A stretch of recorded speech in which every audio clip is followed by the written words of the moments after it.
मुंबई के सरस्वती वैद्य हत्याकांड में आए दिन नए नए खुलासे हो रहे हैं। पता चला है कि 34 वर्षीय सरस्वती वैद्य अहमदनगर के एक अनाथालय में पली बढ़ी थी। अब उनके मीरा रोड स्थित फ्लैट में सरस्वती की हत्या करने और शव को जंजीर से छोटे छोटे टुकड़ों में काटने का आरोप है। सरस्वती की 3 बड़ी बहनों ने पुलिस को बताया कि दोनों यानी सरस्वती वैद्य और मनोज साने ने करीब 8 साल पहले एक मंदिर में शादी की थी। पुलिस ने कहा कि वैद्य के शरीर के हिस्सों के साथ मिलान करने के लिए बहनों से डीएनए सैंपल लिए जाएंगे। आरोपी मनोज साने ने पुलिस को बताया कि सरस्वती वैद्य उसकी लिव इन पार्टनर थी। उसने सरस्वती की बहनों का कभी जिक्र ही नहीं किया। उसने जोर देकर कहा कि वह एक अनाथ है। ऐसा माना जाता है कि उसने 4 जून को सरस्वती की हत्या कर दी थी। इसके बाद शरीर के टुकड़ों को उसने प्रेशर कुकर में पकाया और कुछ अंगों को भूना भी था। उसे 7 जून को गिरफ्तार कर लिया गया। पुलिस ने बताया कि राशन की दुकान पर काम करने वाले साने ने दावा किया कि उसने यानी सरस्वती वैद्य ने जहर पीकर आत्महत्या की थी। उसने सिर्फ 100 के टुकड़े कर उसे ठिकाने लगाने की कोशिश की। एक अधिकारी ने बताया कि साने ने जांचकर्ताओं को यह भी कहा कि वह एचआईवी संक्रमित है और उसके सरस्वती वैद्य से कभी शारीरिक संबंध नहीं थे। उधर हत्या के बारे में पढ़ने के बाद मुंबई में रहने वाली सरस्वती की बहनों ने पुलिस से संपर्क किया है। अपने बयान में उन्होंने कहा कि उनकी सबसे छोटी बहन सरस्वती है। सरस्वती और साने ने एक मंदिर में शादी की थी और शुरुआत में दोनों बोरीवली में रहते थे।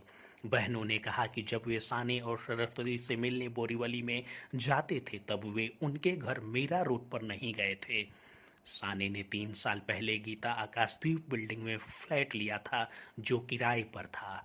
हालांकि यह कपल पड़ोसियों से ज़्यादा बातचीत नहीं करता था, आसपास के लोगों से संपर्क नहीं करता था, मगर वहां के लोग इन्हें पति पत्नी ही मानते थे।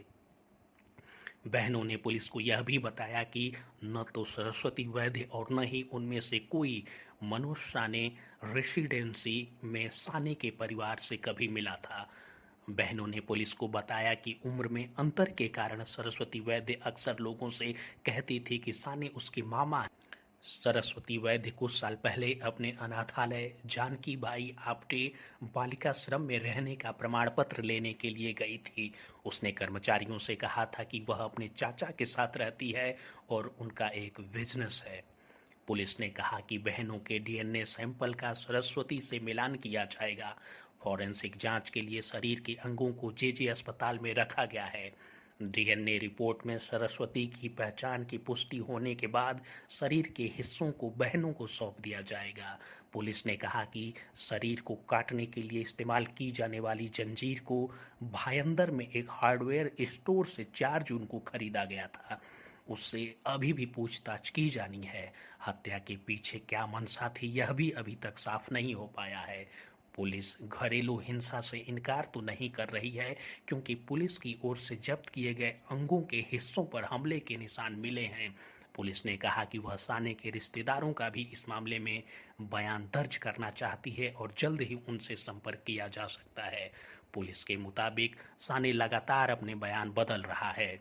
उसने जानलेवा बीमारी से पीड़ित होने का दावा भी किया, लेकिन उसके फ्लैट में कोई मेडिकल डॉक्यूमेंट तो नहीं मिला है।